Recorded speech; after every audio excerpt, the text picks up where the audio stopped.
Hello hi welcome back in my channel which name is GS study 94।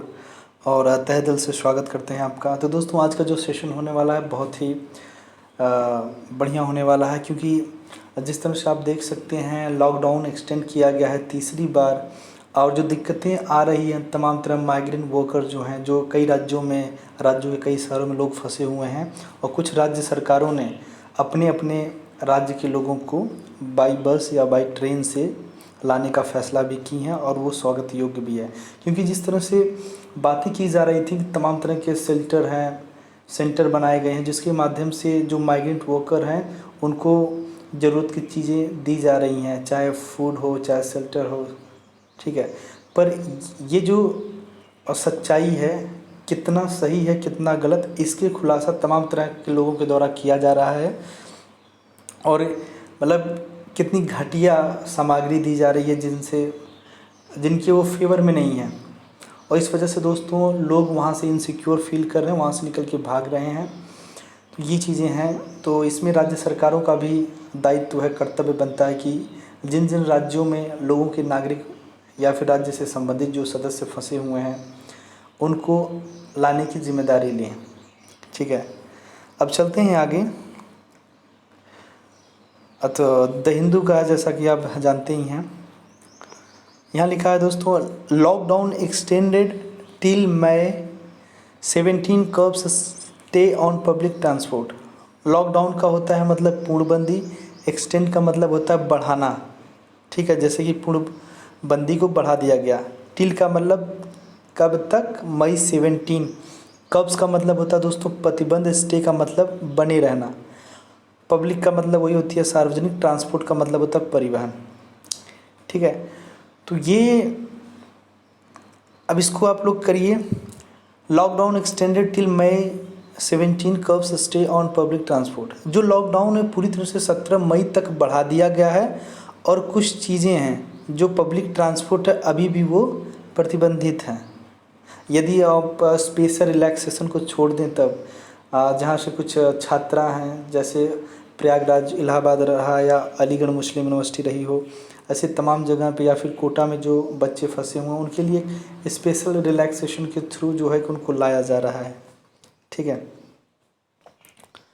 अब उसके बाद है, देखिए, रेलवेज रन श्रमिक स्पेशल टू फेरी स्टैंडर्ड।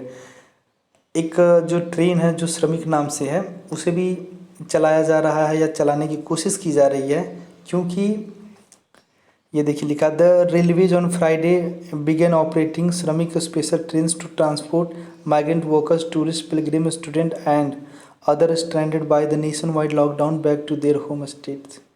तो दोस्तों इसके माध्यम से जितने भी टूरिस्ट हैं, वर्कर हैं, माइग्रेंट हैं, मतलब पिलग्रिम का मतलब होता है आपका जो धार्मिक बंदे होते हैं, पूजा पाठ के लिए गए होते हैं, उनको श्रमिक स्पेशल ट्रेन से एक दूसरे के गंतव्य तक पहुंचाया जाएगा। उसके बाद है, health ministry identifies 130 districts as red zone. तो दोस्तों हेल्थ का मतलब पता ही, स्वास्थ्य है, मिनिस्ट्री का मतलब जो मिनिस्ट्री होता है, ठीक, जहाँ पे आप कह सकते हैं मंत्री रहते हैं। आइडेंटिफाई का मतलब पहचान करना होता है, डिस्ट्रिक्ट का मतलब जिला पता ही है, ठीक है।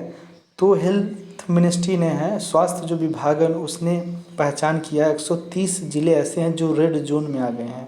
तो दोस्तों देश में जितने भी 130 ज़िले हैं जो रेड जोन की संज्ञा में आए हैं, अपना यदि कहें तो ये बनारस भी, उत्तर प्रदेश का जो बनारस है वो भी रेड जोन में आया है।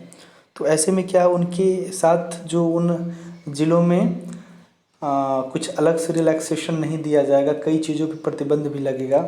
जैसे कि जो ग्रीन होगा या फिर जो ऑरेंज जोन होगा उसके मुकाबले वहाँ पर कम प्राथमिकताएं दी जाएंगी आवाजाही की या फिर तमाम तरह की चीज़ों का। तो ये आपके ऊपर निर्भर करता है कि आप इस चीज़ को फॉलो करें, अपने यहाँ इस तरह की स्थितियाँ पैदा ना हो। ये देखिए, sealed border chokes travel to Gurugram. Chokes का मतलब होता है दोस्तों दम घुटना, या फिर बंद करना। जिस तरह से एक राज्यों का दूसरे राज्यों के साथ पूरी तरह से बॉर्डर सील कर दिया है, स्पेशली देख सकते हैं हरियाणा और दिल्ली के बीच का, तो इससे दोस्तों जो लोग जा रहे थे गुरुग्राम से दिल्ली या दिल्ली के गुरुग्राम आ रहे थे, जो हरियाणा में पड़ता है, उनके लिए ये बहुत ही कह सकते हैं बहुत समस्याएं उत्पन्न हो रही हैं। और सरकार ने ऐसा इसलिए किया क्योंकि उस जगह के माध्यम से कुछ इलीगल कार्य भी हो रहा था। उसके बाद यहाँ पे आप देख सकते हैं मेक फुल ऑटो वैल्यू चैन फंक्शन प्ली। तो ये छोड़िए, जो इसेंशियल हो, ठीक है, उसके बारे में यहाँ पर चर्चा करेंगे। उसके बाद है direct taxes revenues DeFi lockdown जम 36.6% अप्रैल। डायरेक्ट टैक्सेस के बारे में आप लोग जानते ही होंगे। और जो डेफी का मतलब यहाँ पे होता है वो होता है चुनौती देना, ठीक है।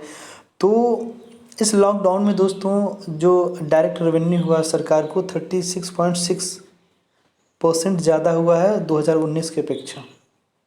तो चलिए इस लॉकडाउन में कुछ तो सही खबरें आ रही हैं। Seal inter state borders orders chief secretary. यहाँ पे है दोस्तों जो चीफ मुख्य सचिव हैं उनके ऑर्डर से, उनके आदेश से पूरी तरह से इंटर स्टेट जो बॉर्डर हैं वो सील कर दिए गए हैं। जब तक किसी प्रकार आप स्पेशली किसी से अप्रूव करा के चीज़ें नहीं लाएंगे, या फिर जैसे स्वास्थ्य से संबंधित हो या फिर सुरक्षा से संबंधित जो होते हैं पर्सनल होते हैं, पर्सनल का मतलब यहाँ पे होता है एक समूह, तब तक आपको जाने नहीं दिया जाएगा, ठीक है। क्योंकि जिस तरह से आज़ाद मंडी में कुछ लोगों की गलतियों की वजह से, लापरवाहियों की वजह से वहाँ पे जो संदिग्ध परिस्थितियाँ बन गई, संवेदनशीलता है जो बढ़ चढ़ कर देखी गई, आप देख सकते हैं। यहाँ पे देखिए first chargesheet file in Delhi riots case. तो जो चार्जशीट का मतलब होता है मुकदमा करना। जो पहला मुकदमा है दोस्तों दिल्ली दंगे से लेकर यहाँ पे फाइल हो चुकी है, और वो है शाहरुख खान। शाहरुख पठान दोस्तों वही शख्स है जो पुलिस वाले के ऊपर हथियार तान कर उसे डरा रहा था, धमका रहा था। Leverage technology to overcome academic losses. Leverage का मतलब होता है यहाँ पे ताकत, प्रभाव या फिर क्षमता। तो यहाँ पे क्षमता देखेंगे तो दोस्तों जो देख सकते हैं आप, जो टेक्नोलॉजी का जो क्षमता है कई जगहों पे जो एकेडमिक है बहुत ही कम है, जिसकी वजह से वहाँ पे दिक्कतें आ रही, वहाँ पे नुकसान हो रहा है। तो ये चीज़ कहें आपके अरविंद केजरीवाल ने meeting with vice counsellor of universities under the government on Friday asked. तो ऐसा इसलिए हो रहा है क्योंकि देख सकते हैं आप जिस तरह से कोविड-19 की वजह से तमाम दिक्कतें आ रही हैं, लोग पूरी तरह से अपने घर परिवार में लॉकडाउन है, और जो शिक्षा संबंधी कार्य पूरी तरह से बंद है क्योंकि विद्यालय तो बंद हैं। तो ऐसे में कहा जा रहा है बच्चों का बहुत ज़्यादा नुकसान ना हो, उसके लिए ऑनलाइन जो है पढ़ाई कराया जाए। पर कुछ विद्यालयों में, कुछ यूनिवर्सिटीज़ में जिस तरह से लिवरेज देखा जा रहा है, क्षमता कम है टेक्नोलॉजी का, तो ये हो पाना मुश्किल है। Stay vigilant. विजिलेंट का मतलब होता है दोस्तों चौकसी, ठीक है, सतर्कता। तो ये कहा जा रहा है कि यदि आपको खांसी हो आ रही है, visit doctor if you have a fever with cough, running nose and breathing difficulty. आपकी नाक बह रही है या फिर आपको सांस लेने में दिक्कत हो रही है तो डॉक्टर के पास जाएं। उसके बाद refer to COVID testing centre to any government hospital. जो तमाम तरह की चीज़ें हैं, टेस्टिंग है, वो आप गवर्नमेंट हॉस्पिटल को भेजें। उसके बाद स्क्रीनिंग होगा, सैंपल होगा, ठीक है।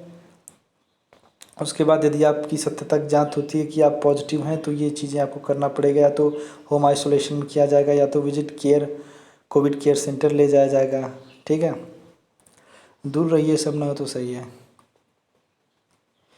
उसके बाद है देखिए जो लोग जहाँ फंसे हुए हैं वहीं अपना आशियाना बना लिए हैं। When public toilet serve as a home. लिखा है कि जब एक पब्लिक टॉयलेट, ठीक है, सेवा दे रहा है एक घर की तरह, तो कुछ लोग ऐसे भी हैं जो कई जगहों पे फंस चुके हैं, जो माइग्रेंट वर्कर्स हैं, वो जहाँ पे रह रहे हैं वहीं पे आशियाना भी बना लिए हैं। उसके बाद है Delhi government to double amount of free rations per person. Kejriwal ने अपने राज्य में यह कहा है लोगों से कि पहले 5 किलो चावल मिलता था, अनाज मिलता था, अब 10 किलो दिया जाएगा, मतलब अब डबल दिया जाएगा। तो ये स्वागत योग्य है। City reports to that 223 new cases of MLA infected.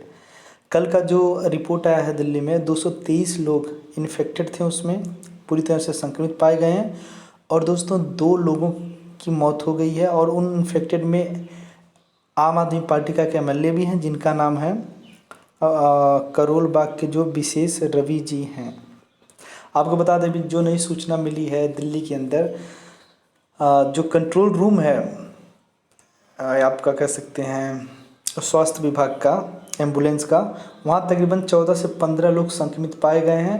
और जो मातोश्री है मुंबई का, जहाँ पे उद्धव ठाकरे जी का घर है, उनके सिक्योरिटी के लिए पुलिस वाले लगे रहते हैं, वहाँ पे 2 लोगों की पहचान पुष्टि की गई है कि ये लोग भी संक्रमित मतलब कोविड-19 से संक्रमित पाए गए हैं। It's tough to procure food to breakfast during Ramzan. Tough का मतलब कठिन होता है, प्रोक्यूर का मतलब व्यवस्था करना, प्रबंधन करना। तो दोस्तों रमज़ान के दौरान बहुत ही मुश्किल हो गया है कि फूड की व्यवस्था किया जाए ब्रेकफास्ट के दौरान। 17 new cases in Gautam Buddh Nagar. तो दोस्तों देख सकते हैं कि 17 नए केसेस गौतम बुद्ध नगर में आ गए हैं। और अब उसके बाद आप आगे आइए, बहुत ज़्यादा वो नहीं है। यहाँ आप देख सकते हैं थोड़ा सा Bhilwara residents yearn for restoration of normalcy. Restoration का मतलब होता है पुनः वापसी। तो यहाँ पे जिस तरह से नॉर्मलसी देखी जा रही है, तो ऐसे में क्या है, यहाँ पे कुछ चीज़ों में कह सकते हैं रिलैक्सेशन देने की बात हो रही है। उसके बाद SGPC chief questions Nanded numbers. ये हैं दोस्तों शिरोमणि गुरुद्वारा परम भक्त कमेटी प्रेसिडेंट हैं जिनका नाम है गोविंद सिंह। इन्होंने एक एक्यूज़ लगाया है गवर्नमेंट के ऊपर या फिर जांच संबंधी चीज़ों के ऊपर कि ये चीज़ें मतलब जो आंकड़ा बताया जा रहा है लोगों को लेकर, जो खासकर मुंबई से आए हैं पंजाब में, उनको बताया जा रहा है कि पूरी तरह से लोग संक्रमित हैं, तो ये गलत है। सब लोग सही हैं। कुछ लोग हैं जो संक्रमित है, पर जिस तरह से व्यापक स्तर पर बताया जा रहा है वो गलत है। ये इनका कहने का मतलब है। ये देखिए लिखा है return of migrant by buses train only. Odisha government ने कहा है कि कुछ लोग ऐसे भी हैं जो अपना पर्सनल व्हीकल यूज़ कर रहे हैं, चले आ रहे हैं, ऐसा ना करें आप, ऐसे खतरा पैदा हो जाएगा। आप रिटर्न ऑफ माइग्रेंट्स, रिटर्न का मतलब वापस होता है, माइग्रेंट का मतलब दिहाड़ी मजदूरी वाले होते हैं, ठीक है। तो यदि आप आ रहे हैं तो किससे आएँ, या बस से आएँ या ट्रेन से आएँ। उसके बाद है Andhra Pradesh Karnataka report 3 death. 24 hours के दौरान देख सकते हैं आंध्र प्रदेश कर्नाटक में जो रिपोर्ट आई 3 लोग की मौत हो चुकी है। स्पेशल ट्रेन्स फेरी वर्कर्स होम। देखिए कुछ स्पेशल का मतलब विशेष होता है, ट्रेन्स का मतलब यहाँ पे होता है दोस्तों प्रशिक्षित करना। फेरी का मतलब जो एक जगह से दूसरी जगह लेकर जाते हैं, तो उनको किस तरह से प्रशिक्षित किया जा रहा है जिस वजह से किसी प्रकार की समस्या ना हो। इसके बाद है अरुणाचल प्रदेश में जो वॉलंटियर हैं जो स्वेच्छा से अपनी सेवाएं देते हैं, वो इंश्योर किए हैं, मतलब निश्चित किए हैं। इंश्योर का मतलब निश्चित होता है, वॉलंटियर का मतलब स्वेच्छा से अपना सहयोग देना। जो पेंशन करता है और यहाँ पे है ना डिसबर्सल का मतलब धन देना होता है, 93% को इसका लाभ मिला है।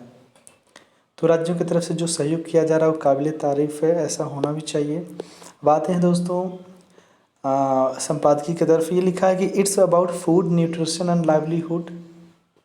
ओके, तो इसका सिक्योरिटी, तो यहाँ जो है फूड का मतलब जानते ही हैं, भोजन हो गया। न्यूट्रिशन का मतलब जानते ही हैं, न्यूट्रिएंट्स का मतलब होता है, कभी कभार क्या होता है ना, कुछ शब्दों का जो है मतलब पोषण होता है, एक्चुअल में नहीं, कभी कभार वो इंसान भूल जाता है।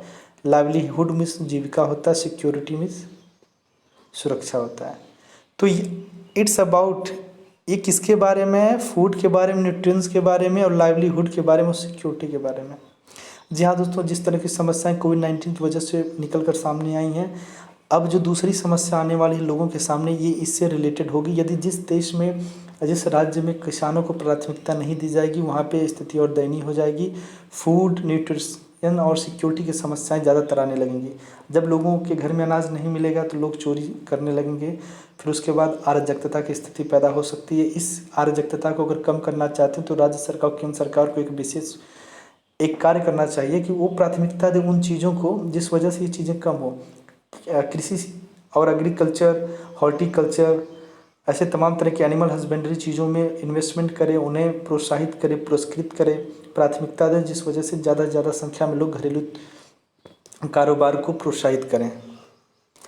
तो ये चीज़ें हैं। उसके बाद देखिए Taiwan corona virus protocol shows how it is done. तो ताइवान कोरोना वायरस में जिस तरह से वहाँ का प्रोटोकॉल बनाया गया, उनसे कैसे उसने निजात पाया, उनसे सीखना चाहिए। तो दोस्तों आज के लिए इतना ही। नमस्कार, धन्यवाद। इस लेख से संबंधित एडिटोरियल से किसी प्रकार का यदि आप ओपिनियन देना चाहते हैं तो ज़रूर कमेंट बॉक्स में जाके बोलें। जय हिंद।